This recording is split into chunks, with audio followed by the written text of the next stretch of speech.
guys, so I just wanted to come and touch on um, these YouTube streets.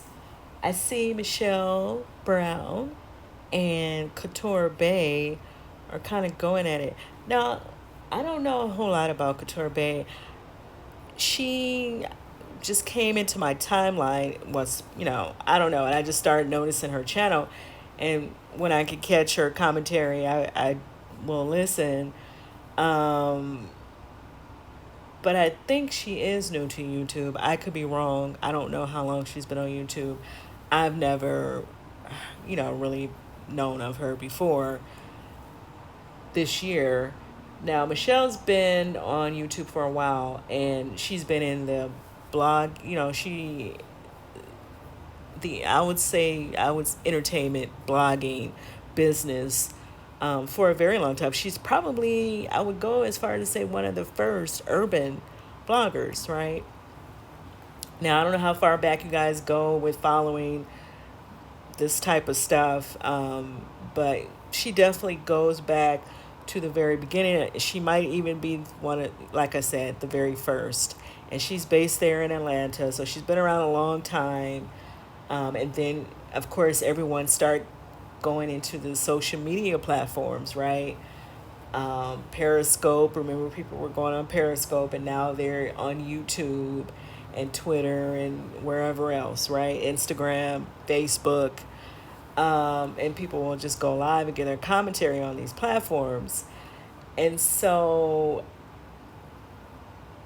she and Tasha K have a lot of history. And to be honest, right now, I really even don't remember their backstory because there's so much nonsense and drama that go on with these YouTubers. I really don't know their backstory. Um, I will say this about Tasha K. Tasha K falls out with a lot of people, right? I think I even was hearing Toxic Diamond say that fell out with her, and she's on the order of Toxic Diamond.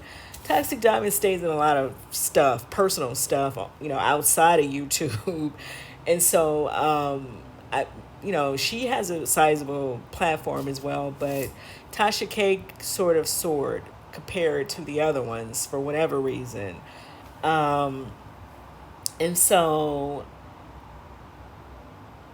I think what people were trying to say to Couture Bae, because she said that's what they were saying to her, to do her research, because she probably should know the backstory between Michelle and Tasha K, because there is one. There's definitely one, and like I said, Tasha K is falling out with a lot of people, and I really don't think she cares like that. I think that even that any drama is that's going to get her clicks and views is kind of where she's at in her mind. And so I wouldn't try to befriend any of these people or try to take up for any of these people like it's going to mean something, because I don't think it's going to mean a whole lot to Tasha. You see where her relationship is with Storm Monroe. I think she was okay with Armand at one time, briefly, but so was Michelle. Michelle and Armand have had some type of fallout as well. Um, and a few other people Lovely T, right? I mean, the list goes on. So I kind of wouldn't take anybody's side. That's one thing about me, and I think I've already said this before. I'm neutral. I don't know any of these people, and that's fine. I'm good with that. I don't have no issues or no qualms about that. And I think that the best thing people can do is kind of just to, if you choose to create, we can create commentary around these people since they put themselves out there like that. I would create my commentary. You can take whatever side you want to take, but I wouldn't try to go and, I think she said she was in Michelle's, she was on Michelle's live. Well, Michelle was live and she was in the live trying to defend Tasha. So they probably thought you were a wino. They probably thought she was a wino. So they probably, because, I mean, like I said, Michelle and Tasha have history. And these people's supporters will go to each other's lives. Now, Michelle has had some classic run-ins. I must say, like, I was thoroughly entertained when I was coming to YouTube and going to watch some of her lives. Like, she's been in battles with Funky Dineva over her renting a townhouse to him, and You know, she's been into it with T.S. Madison over the Kaya and T.S. Madison fallout, the Queen's Court fallout.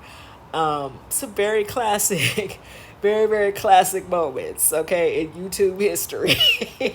And I really wish I could put it all together.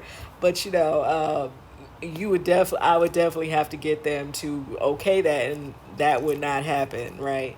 Because they be real quick to put strikes on your stuff. Um, but yeah, she definitely has some very classic battles, and people who follow other people's pages, they will go to her page and start saying stuff to her, and so those people probably thought you were a wino, and they just went in. Um, and as a YouTuber, I just feel like you have your own platform. If you want to listen to her live, and then go on your platform and make your own video, or go live and set up your own panel discussion around whatever's going on between her and Tasha K. Tasha K is no victim. Like I said, I don't have a dog in a fight either, but Tasha K is not a victim. She's not a victim at all. And so I would really just kind of stay out of that if I were another YouTuber. Like I said, we have our own platforms, so we can create our own commentary around whatever it is that we want to talk about. Now, I feel like Michelle was saying something about Tasha was moving from Atlanta to back to Florida, because I believe she's from Florida. You know, we had this discussion already about her downsizing. People don't know if she's downsizing to make it say she has some type of hardship, or if she's downsizing so she can gather this money to pay this lady, right? We don't know. And it's, to be honest, it's really none of my business. I don't care that much, to be honest, and that's just me. Other people can feel however they want to feel about it. I'm not overly concerned about what Tasha's moves. I'm just keeping it real. It is what it is. She knows she's in the situation she's in, and she's going to do what she got to do to get out of it, or to handle it. However, whatever, right? And that's on her and her family. That don't have nothing to do with me. And so that's how I see that. Now, will I discuss some of it, just the legal parts of it? Yes, I will. That's why we have these platforms, to hold discussions. And so I think people should stay in that mindset. But if you're like a diehard fan of Tasha K, or you're trying to get in, or you're trying to get over there on the website, girl, then I mean, it is what it is. But I think it's a better way to go about that than to try to go and attack somebody else for Tasha K. Because, like I said, Tasha's already fallen out with quite a few people that were her so-called friends, mentees, whatever. So she may not really, she might not be looking for YouTube friends. And so you need to keep that in mind. But let me know what you guys think about all of this drama that is brewing. And I also want to say, because she's kind of trying to say Michelle put this person up to creating this fake page about her. You don't know that. Like I said, people are diehard listeners. They can go off and do things on their own, just like the Beehive do things. And Beyonce can't be held responsible for people she don't know, right? Like the Barbs, Nikki can't be held responsible. People can't be held responsible for these people listening to them and going off doing stuff to hit back, because she do have her aliens, just like Tasha has the winos. And she was saying something about taking legal action against Michelle, but Michelle, how do you know Michelle was behind that? You would definitely have to prove that. And then she was saying something about age and all this stuff. We all have our stats, and I feel like my page is probably similar to most people. I know Storm's page is similar to it as well, where age range ages from 17 to 65. People could be listening to you and they could be 23, or somebody could be listening to you at 57. You can't say that it's a bunch of old women on Michelle's page. It's not. When she has panels, you see the variety of people that will speak up on her panels, that will show up on her panels, and a lot of those people are younger than her. They are not her peers, or however old Michelle is. I don't even know how old Michelle is. But so that's not true either, because even Storm's platform is like that as well. Storm is only like close to 30 or 30, and he has a lot of people in his age range, and he has a lot of people that are older than him as well listening to his platform. And I think all of us are probably that way.